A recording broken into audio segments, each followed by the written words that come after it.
Şimdi bakın, bundan sonra artık gece çok rahat uyuyacaksınız. Eğer uyku apnesi probleminiz varsa veya horlama sıkıntınız varsa sizlere biraz sonra müthiş bir ürün tanıtacağız ve bu ürün sayesinde artık horlama tarihe karışacak ve uyku apnesi probleminden bu ürünü kullandığınız müddetçe bu ürün sayesinde artık uyku apnesi problemi sizin başınıza bela olmayacak. Bakın, uyku apnesi ve horlama muhakkak tedavi edilmesi gereken ciddi bir rahatsızlıktır. Ve bunun önüne geçmezseniz, tedavi olmak açısından yardımcı ürünler kullanmazsanız ileride başınıza çok daha başka ciddi rahatsızlıkları da başınıza bela eder sevgili seyirciler. Şimdi öncelikle horlama. Horlama nedir onu söyleyelim.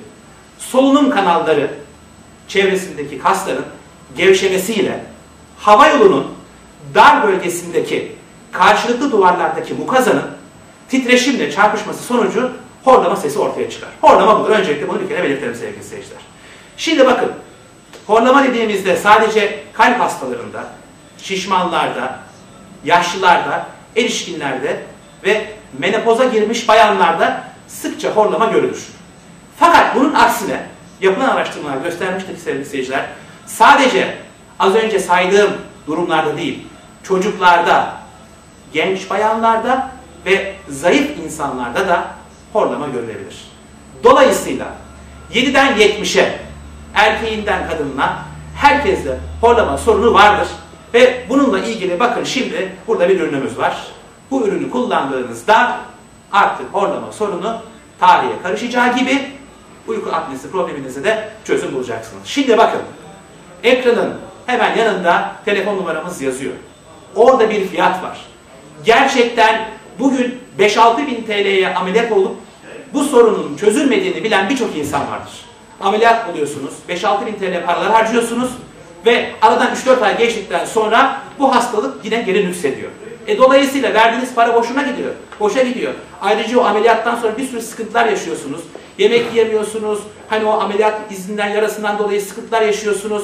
Hatta ameliyat olmaktan korkanlar swab dediğimiz bir cihaz vardır. Bu cihazla hani horlama sorununun önüne geçmeye çalışıyorlar. Doktor tavsiyesiyle kullanıyorlar. Büyük de bir cihazdır. Veyahut da ne yapıyorsunuz? Ameliyat olmuyorsunuz. Onun ağızlığı falan vardır. Böyle maskesi vardır sevgili seyirciler. O cihaz siz nereye o oraya. Bu cihazı hani mübarek her gittiğiniz yerde taşıyamazsınız ya. Ameliyattan da korkuyorsunuz ki ameliyat da kesin çözüm değil. İşte size bakın sipsihirli bir ürün var değerli seyirciler. Evet, güzel de bulduk. Sipsihirli bir ürün. Küçücük bir ürün. Bakın elimde tutmuş olduğum bu ağız aparatını kullanmaya başladıktan sonra ne swab ne ameliyat. Hiçbirine gerek kalmadan horlama sorununuz tarihe karışacağı gibi uyku apnesi probleminden de kurtulacaksınız.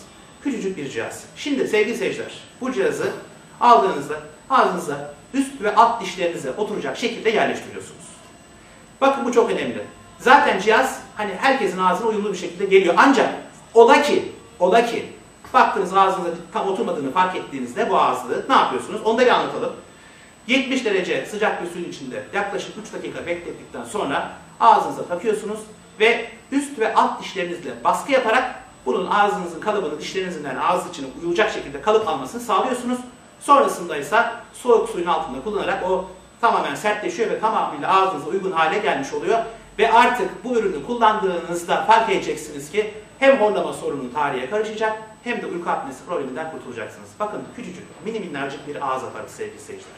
Artık o swab cihazlarına gerek yok. Artık ameliyata gerek yok. Bu küçücük cihaz, bu aparat sayesinde artık horlama tarihe karışacak ve geceleri çok rahat uyuyacaksınız. Ertesi gün zinde kalktığınız için hem işinize daha bir dört elle sarılacaksınız, hem de günü daha iyi yaşayacaksınız, hem de bu horlamadan mütevellit, uyku apnesinden mütevellit yarın öbür gün başınıza gelebilecek çok daha başka ciddi rahatsızlıkların da önüne geçeceksiniz. Sevgili seyirciler, bakın Türkiye'de bir ilktir. Sadece bu ekrana özel, başka yerde asla göremezsiniz. Taklitlerinden muhakkak sakının diyoruz.